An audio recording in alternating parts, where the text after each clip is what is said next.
Hello everyone and welcome back to Communicate 2020. My name is Rob Cooper. I'm a Public Engagement Officer at the University of Bath, and I'm delighted today to be hosting the Quickfire Research session.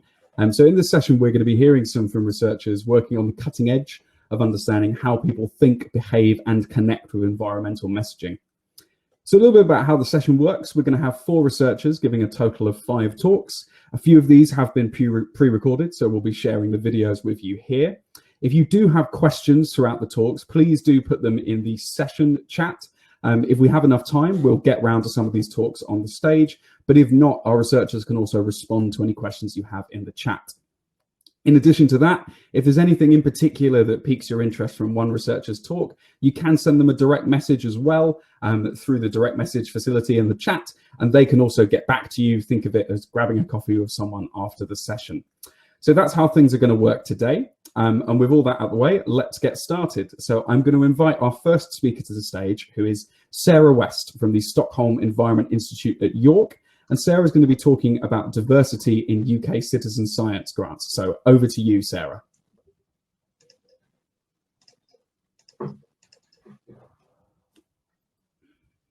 Hi, I hope you can hear me. I'm having some tech issues inevitably. Rob, can you stick your fingers up and let me know that you can hear me okay? Yes, wonderful. Excellent. Well, it's so lovely to be here. I'm Sarah West. I'm from the Stockholm Environment Institute at the University of York. And I'm going to talk about who participates in environmental citizen science in the UK and their motivations, particularly thinking about diversity. So this work was done by myself, Alison Dyke and Rachel Pateman, originally as part of a study for DEFRA. So let me just try to get my slide to go on to its next one. Right, here we go. So we asked a market research company to ask 8,220 people in Great Britain if they had ever taken part in citizen science. That 7% of people had. So more men than women had participated. The lowest participation was in 25 to 34-year-olds. There was high participation for those identifying as white and low participation for those identifying as Asian or Black. And there was low participation amongst lower socioeconomic groups and the unemployed. Why is who participates in citizen science important? Well, firstly, this can lead to unrepresentative data. Secondly, potential participants can miss out on the benefits. And there are also wider implications for science, including whose voices are heard in decision making and in future research. So now I'm going to talk a little bit about what motivated our respondents.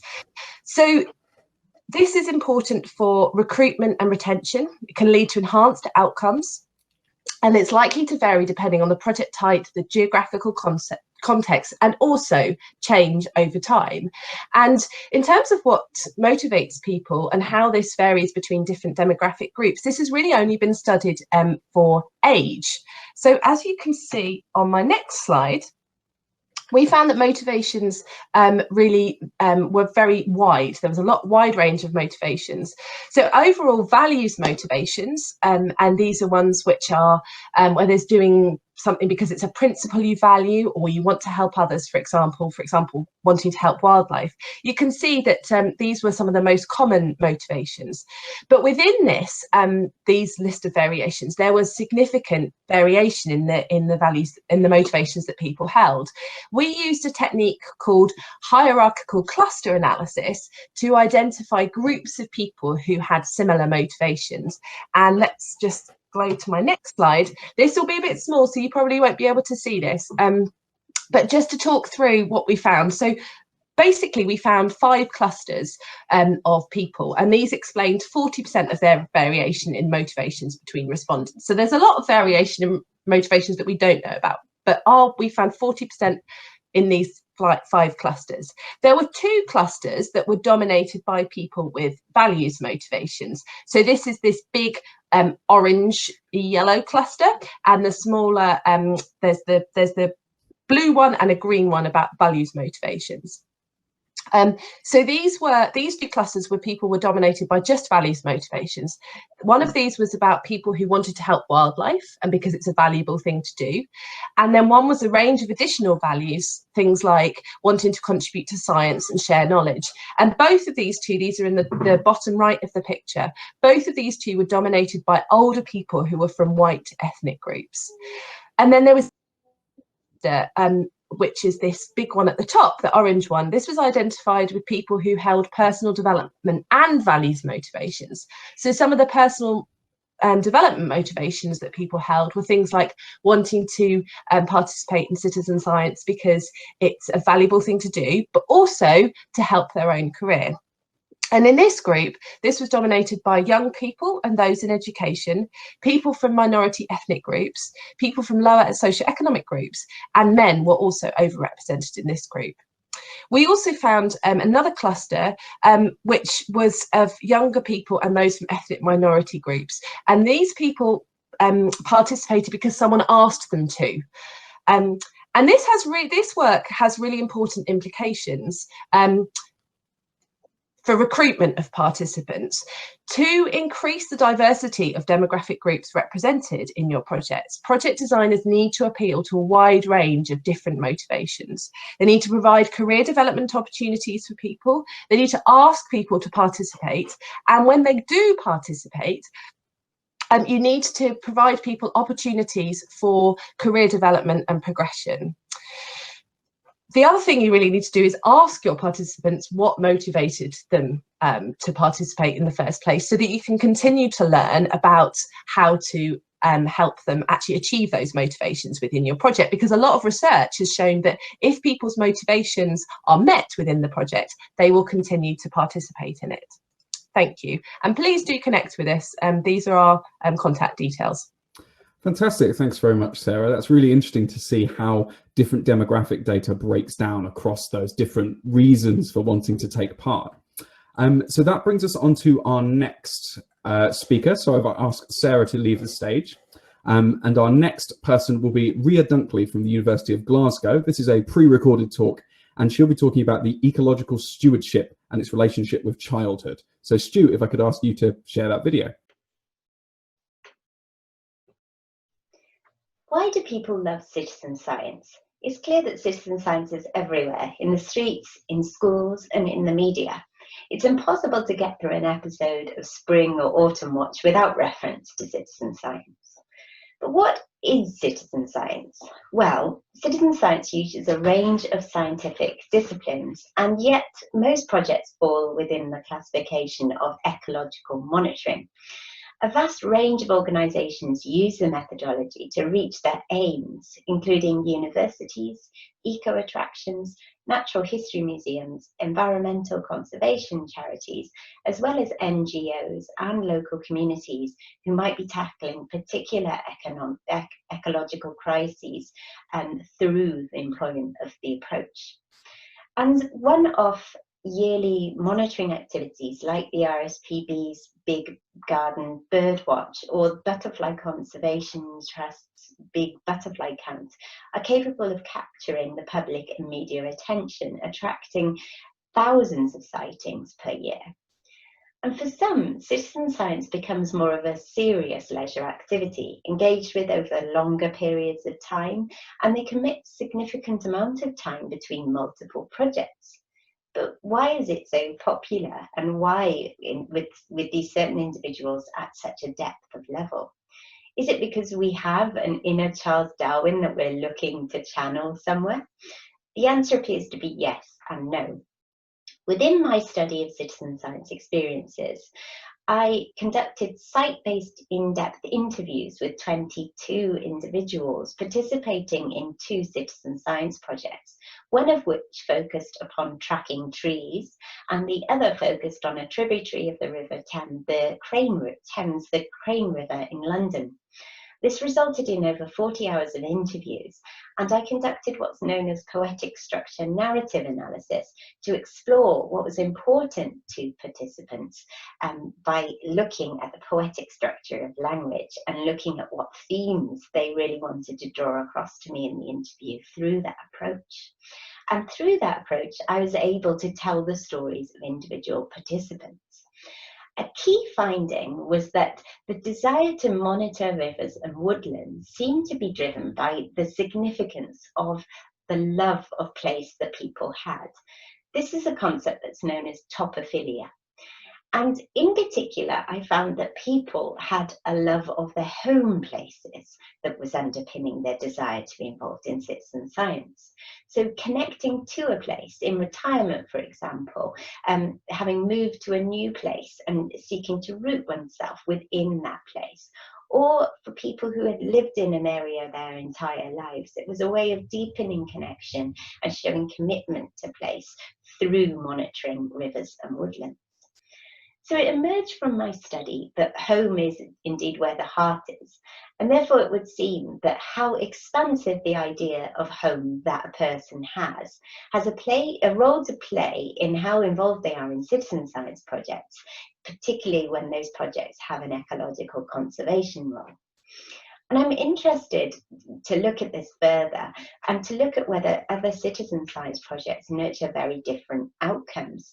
I'm currently coordinator of a project called Spot a Bee, and we look at exploring these social science dimensions of that project in particular too. So thank you for your time, and if you'd like to know more about my work, do get in touch by following me on Twitter at Ria Dunkley. And if you'd like to become a bee spotter, please download the app from either Google Play or the App Store. Thanks. A huge thank you to Ria for pre-recording this for us. So just say that was actually Ria's talk about citizen science. We do also have another talk from Ria later, which will be about ecological stewardship and childhood. So apologies for that slight mistake there. Ria will also be joining us later during this session, where you can ask her some questions, so she will be around to answer any questions you might have. So our next talk is from Juan Duan from the University of Bristol. This is another pre-recorded talk, but Juan is here to answer some questions. So Stu, if I could ask you to share the video. This talk will be about novel nanomaterials for renewable energy storage. Hi, my name is Juan Duan. I'm currently a research fellow at the University of Bristol. I'm interested in sustainable energies, for example, using solar and wind as electricity sources. My research is about finding a solution to make these energies being cheaper, safer, and more efficient. As you know, in the Net Zero 2050 plan, we aim to reduce the air pollution by moving to the renewable energies. However, these energies are not always accessible due to uncertain weather conditions, making it difficult to match energy supply with demand.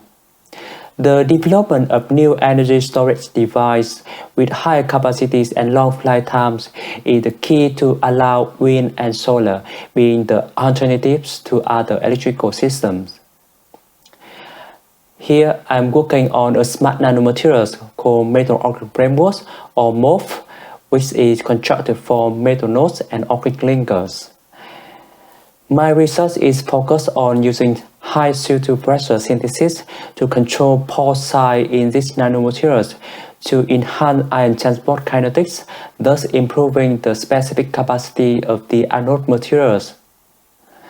The architectures where more void space inside can also help to buffer volume expansion, making the batteries more stable upon cycling.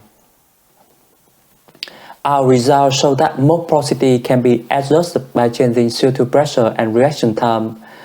The number of void space increase with longer exposure to CO2, and a finely divided network with interconnectivities was observed in the sample synthesized in CO2 over 24 hours. We also demonstrate that there is a direct relationship between pressure and average particle size with the preserved framework of the pristine MOF.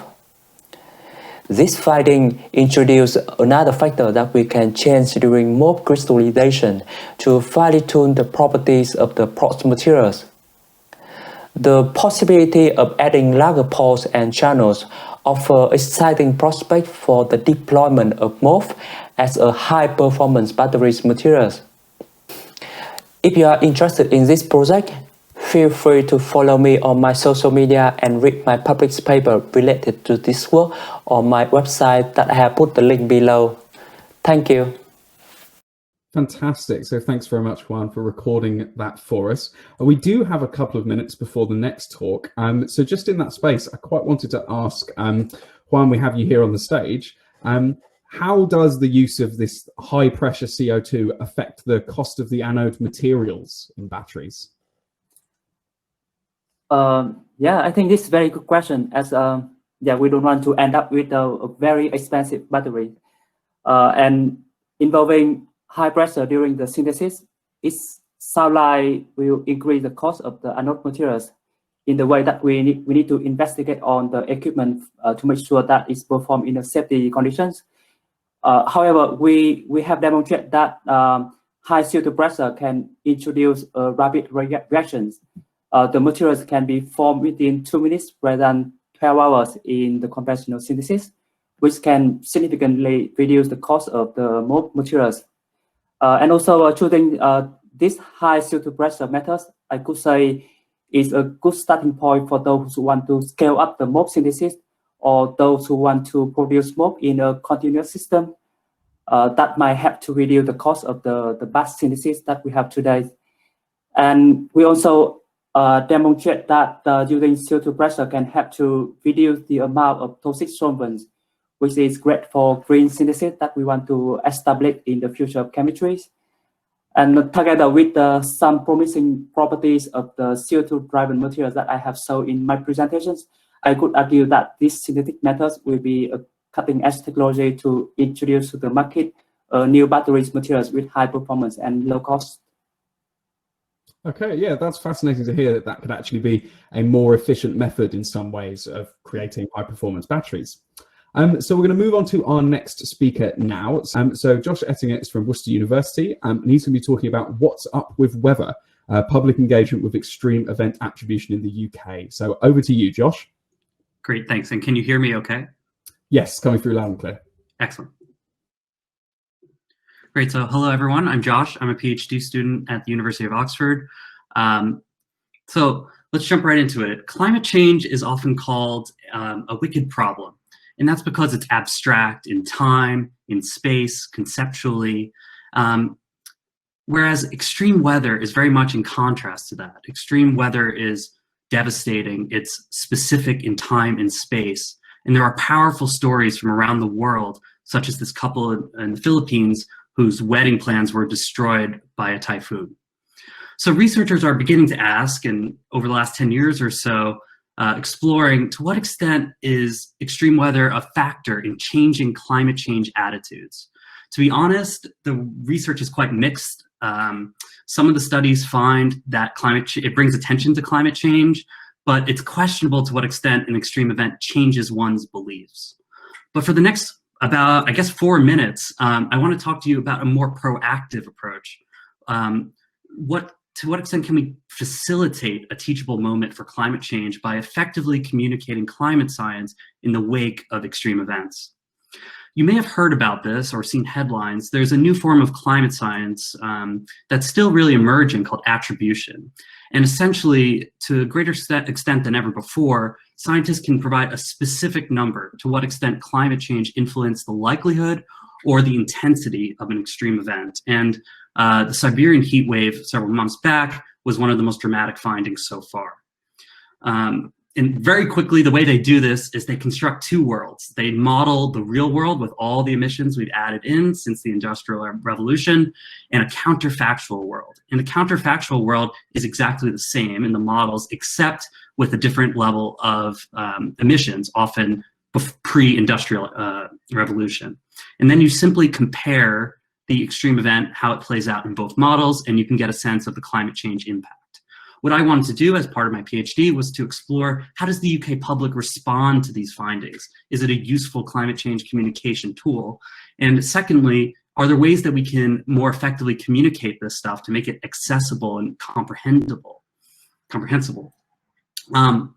I held focus groups over the summer with a nice diverse mix of people, and we mostly talked about the UK summer heat wave in 2019. But we also explored different word choices, ways of describing these results, and also tested some visuals as well. So I'm just going to give you the top 3 headlines in terms of the pros, the opportunities, and some of the challenges as well. First, it was very clear that these attribution findings are really interesting to the public, and it kind of explains why the media has been grabbing at them. People are implicitly wondering, is this climate change? Is this because of climate change? And they really were interested to see what the scientists had to say about it. In particular, what makes attribution novel is its specificity. Essentially, it's giving that specific number catches attention. And funny enough, some of the participants were talking about television commercials, because you'll see ads will be like a shampoo bottle or a shampoo brand that, oh, our shampoo is 10 times more effective. It's actually unclear what that even means in practice, but the advertisers use that to convey a powerful message. And something we actually didn't expect at all was the interest in this counterfactual world aspect. This is, for the climate scientists, is really just a methodological thing to do the study, but the public was really engaged by this. And that actually makes a lot of sense, because counterfactual thinking is a core part of human cognition. We often think in what-if scenarios. What if I made this decision? What would my life be like today? And it's kind of the same principle when you think about attribution. In terms of challenges, this is quite obvious, but audience characteristics matter. Some of the maths and the climate science components can be difficult to understand. And it's also clear that one's beliefs, if you really believe in climate change, or if you're a skeptic, that's probably going to influence the way you interpret this data. And I think a more novel finding, which I think is absolutely crucial, is we focused in this study on the natural hazard, the event itself, not the social dimensions, adaptation, disaster risk reduction. And that led participants to only think about mitigation as the solution. And that's actually quite a narrow view of an extreme event. And I'll get back to that in a moment in my conclusion slide. And third, and this is something that's longstanding in the science communication literature, expressing scientific uncertainty is a challenge. They found it confusing. It eroded trust. And this is actually a really crucial dimension of attribution results. So we need to do some more work on how we can communicate this stuff effectively, the uncertainty measures. So just some takeaways from this study. It's clear that attribution offers some real potential for climate change communication, and we need to do some more tests and more work on how we can communicate this effectively. When we do communicate it, it's very important that we tell a holistic story about extreme events. Yes, greenhouse gas emissions are crucial in mitigating them to reduce risks in the future of more severe extreme weather, but adaptation, social dimensions are also really crucial to lowering risk and the sort of disaster component of these occurrences. It's also important to connect back to societal impacts. I mentioned that story of the Filipino couple, and it's really important that we just talk not just about the sort of overarching data, but really what this means on the ground. And that's an effective storytelling tool. And finally, when we do talk about these results, it's important that we use everyday language, engaging but simple visuals that help make the science accessible. So I'm happy to take any questions, and thanks again for the invitation. Brilliant. Thanks very much, Josh. I think that's a really important issue you've hit on in terms of how do we communicate uncertainty. Science is an uncertain process, even in its best place, and how we talk about that's really important. So we'll hopefully have a little bit of time, I think, for questions at the end, but I'm just going to bring us to our final two. So we all have another pre-recorded talk from Ria. So I asked Josh to leave the stage for now. And then I'll ask Stu to share this second pre-recorded talk from Ria. So this is from Ria Dunkley from the University of Glasgow, and this is about ecological stewardship and childhood. So I believe Ria should be joining us again at some point in the session, so she'll be able to answer any questions that you do have. So over to Ria now. Hi, I'm Ria Dunkley from the University of Glasgow, and today I'm going to be talking about ecological stewardship programs and how engaging them with them during childhood raises ecological consciousness. So ecological stewardship initiatives are an important aspect of the work of many environmental conservation and environmental education organisations. It's assumed that enhancing depth of connection to local places and to animals, plants and insects living in those places through such programmes leads to the development of pro-environmental values, attitudes and behaviours, both within the present day and within the future life courses of individual participants.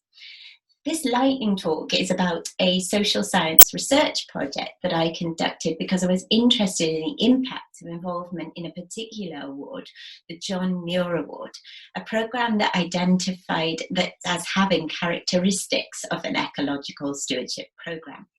So in 2019, I began a 24-month research project to find out how taking part in the John Muir Award as an experience might play a part in developing ecological citizenship amongst children. I wanted to know if it might develop place-based connections in the everyday for these individuals and how it might influence future life course. And I was interested to look at the mechanisms by which that was assumed to be achieved. So the study had both a forward-looking and rear-view element.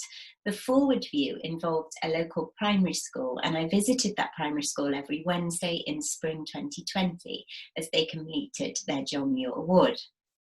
The school is located close to the boundary of Loch Lomond and the Trossachs National Park, and every Wednesday an outdoor learning specialist teacher at the school would run afternoon activities as part of the John Muir Award. These included tree identification workshops, local litter picks and a waste audit, as well as learning about the national park itself. And during this period, I gave the children on-body cameras and handheld cameras to record their experiences in more innovative ways.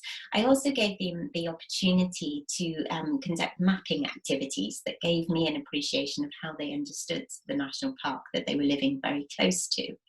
I interviewed teachers, facilitators of the John Muir Award in Loch Lomond and Trossachs National Park, and people who ran the John Muir Award in Glasgow too.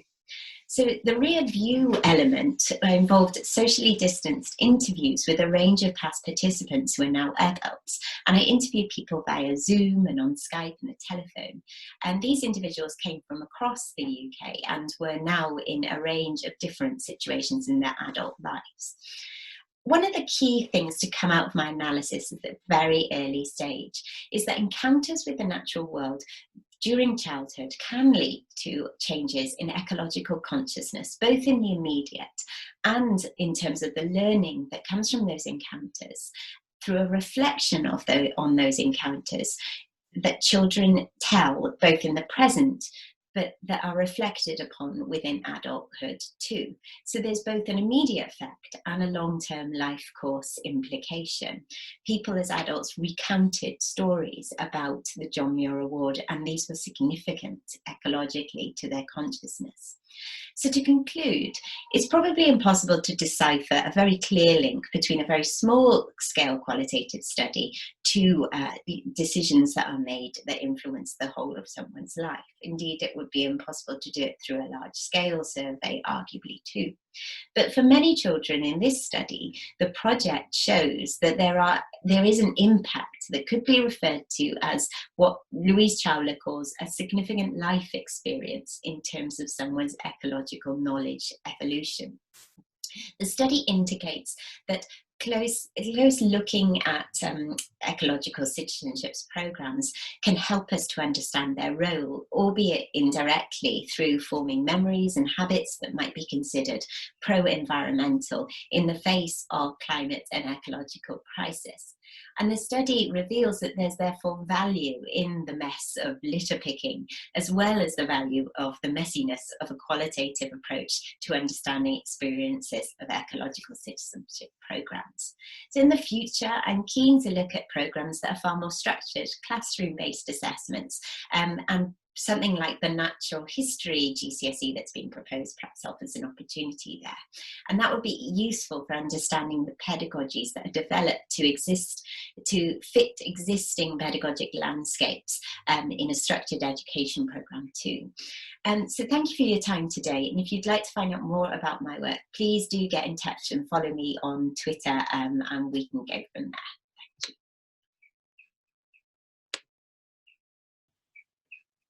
Brilliant. So a huge thank you to Ria for recording that message for us. I think it's really important to think about how we include the voices of underrepresented groups and marginalized groups, in this case, including the voices of young people in our research and how we think about that. And that speaks to a lot of what I think Sarah and Ria and other people were saying earlier. And so fortunately, we are joined by our final speaker. So we've managed to get Polly back. It's always the way with these things. There's always errors that you don't expect. So Polly Dudson from Hartpury University is going to be talking about close contact, animal experiences in zoos, and are they sending the right message? So over to you, Polly. So can you hear me this time? Brilliant. So that's good news. And now I'm going to try and share my screen, and hopefully you will, which now I can't see, my my presentation isn't on the options there. So let's see, there we go. Right, so hopefully you can see and hear this.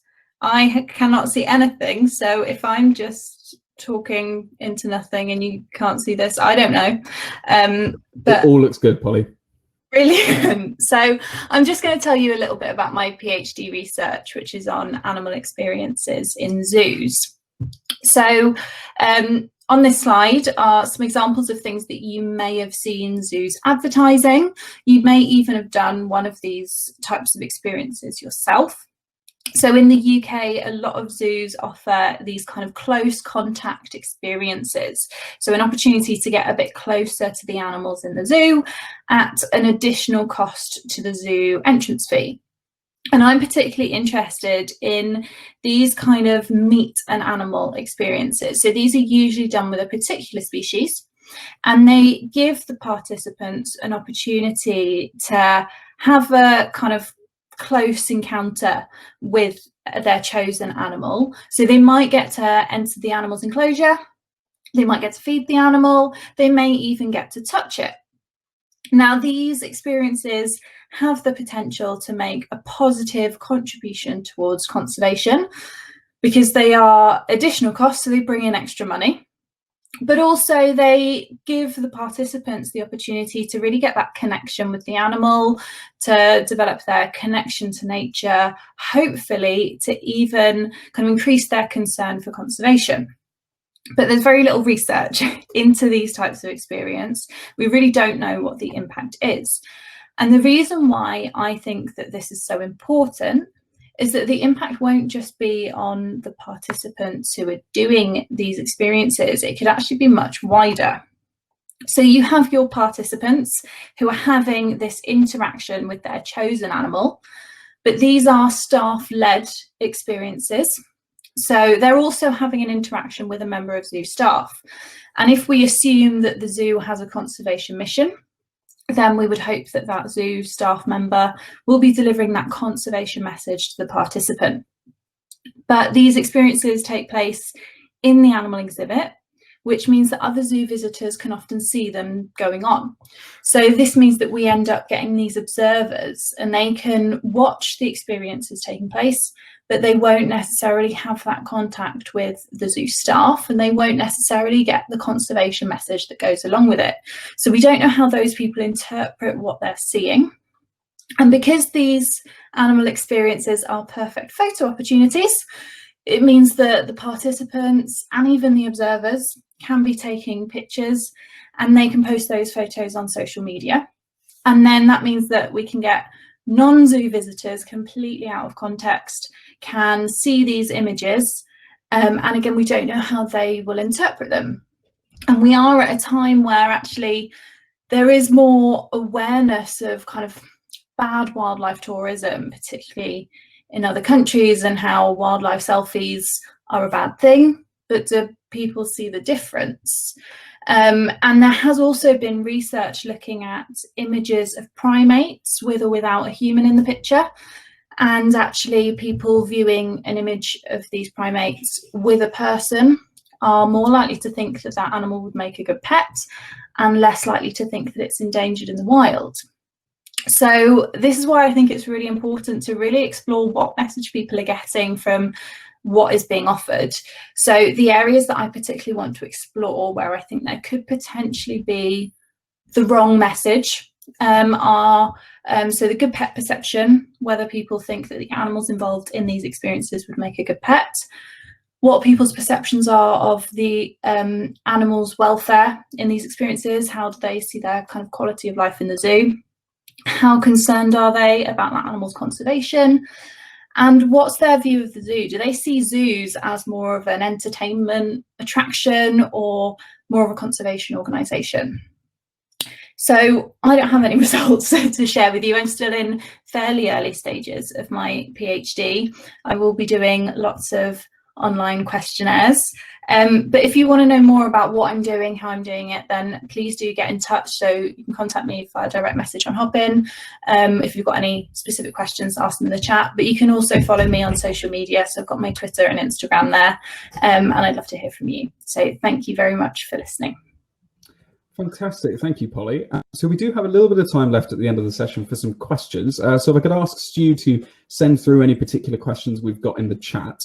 But for now, Polly, that was really interesting, thinking about how people react to seeing these photos or seeing people engaging with close-up animal encounters. Is your research going to address the sort of welfare of the animals in any way? So, of course, the welfare of the animals is also really important. And there has been some research onto the welfare of the animals used in these kind of experiences. There's been a little bit of research on the participants and no research on non-participants. And actually that's where I think the priority really needs to be, on this kind of wider impact, these kind of public perceptions, and whether these are actually sending the message that the zoo wants, or whether they're potentially kind of undermining the zoo's mission. And actually that can then inform what welfare research is potentially needed. If we find that actually really close contact doesn't have any negative impacts and actually has all the positive impacts, and people are more concerned about conservation if they have a really hands-on experience, then we need to go and have a look at welfare and figure out how we can make that work for the animals. But if these are sending the wrong message, then we don't even need to bother. So this is where I think actually really the focus needs to be at the moment. Brilliant. That's really interesting. Thanks, Polly. You can see we're bringing back the speakers on stage. So any speakers who are still here, do request to come back on stage and we'll bring you on. I can see we've got Josh. So Josh, I was just wondering, something you touched on was the role of storytelling and communicating about extreme weather. And do you see that that could have any role in how we communicate, particularly when we're thinking about uncertainty in climate change? Yeah, absolutely. And thanks for the question. So storytelling is absolutely vital. And I'm sure most people in this conference are already sympathetic to that view. I'd say something I'm also working on and thinking a lot about, and I hope others will also consider, is the role of artists in this, that we as climate communicators, if we have a science background, don't need to reinvent the storytelling wheel. We can actually learn from screenwriters, creative writers, creatives across the arts, the tips and tricks that they use to craft an effective, emotionally engaging story. So I think engaging artists in the actual science communication is really vital.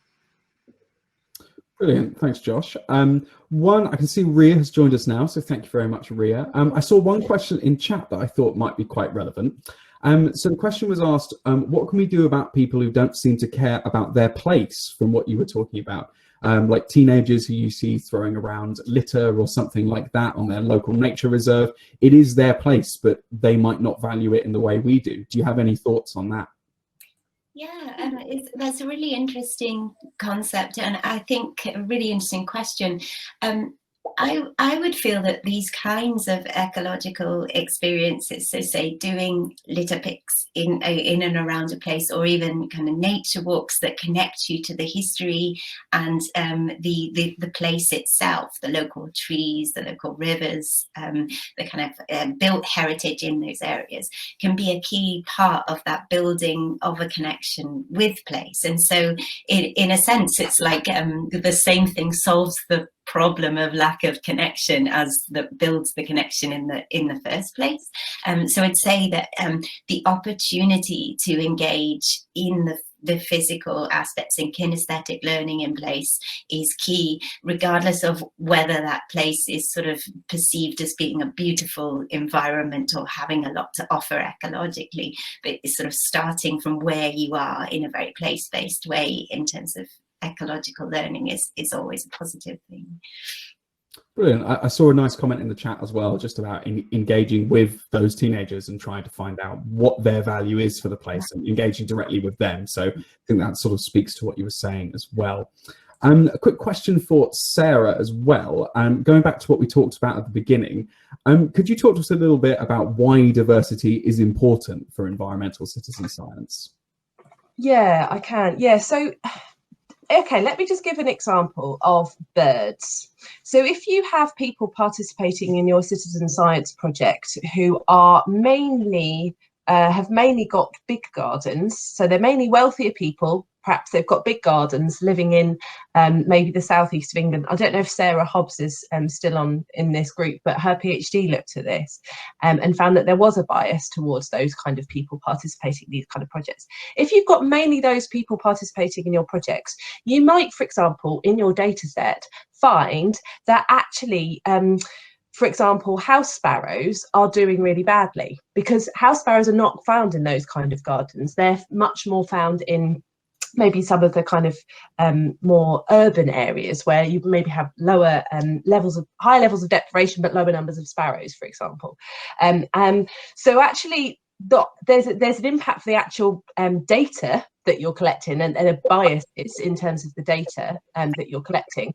But also lots of citizen science research has shown that there are myriad benefits for participating in citizen science. So greater connection to place, greater connection to local other members in your community, all sorts of benefits around science literacy, masses of benefits. But if only a small number of people a small proportion of people are participating in your projects, then only those people are reaping the potential benefits from those projects. So that's why it's really important to kind of widen the range of it. And also because, which I think I touched upon, that issue of, you know, if you have these, only a certain type of person, say white older men, participating in citizen science, and you're using that as a way of democratizing scientific research, you're only democratizing it for a certain portion of the population, which is really dangerous, I think. Okay, fantastic. All right, so a really quick question just to end us off on, because I think this is quite a nice one to finish on for Ria. So how do people find out about citizen science if they're not already plugged into science, nature and environmental networks? Mm-hmm.